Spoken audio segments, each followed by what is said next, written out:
Congratulations! Your business is growing, and it's growing because you've got great people, smart, talented, and ambitious. But what will your workforce look like in 2020? Let's say you have 100 employees. If you're like the average American company, about a fifth of them are 55 or older.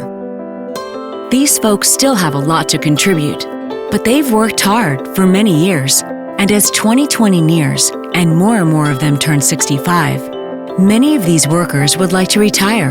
So, just to stay at current strength, you'll have to replace those retirees with new employees. But you're growing, and even growing by just 2% a year, you'll be adding another 14 employees by 2020 just to keep pace. Add that up, and by 2020, nearly a third of your workforce will have been hired in the last 7 years. In other words, 1 out of every 3 faces at your company will be a new face. So these new faces, what will they look like? In 1980, the workforce was 82% Caucasian, 10% African American, 6% Hispanic, and 2% Asian. By 2000, those numbers had shifted dramatically, and by 2020, those numbers are projected to shift even further.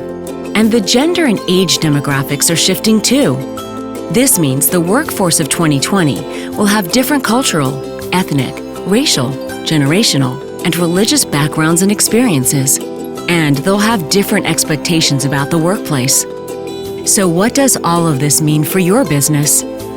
People talk about the workforce of 2020 like it's going to arrive in a spaceship on New Year's Day as soon as the calendar flips. But of course, it doesn't work like that. Your employees are becoming the workforce of 2020 right now, which means that if you're going to stay competitive, you need to recruit, hire, develop, and engage these new employees in a way that will ensure your success in 2020 and beyond. You need to be designing a culture that's inclusive of this ever more diverse workforce right now. The question isn't really whether you'll be ready for the workforce of 2020 in 2020. The question is, what are you doing to cultivate the workforce of 2020 right now?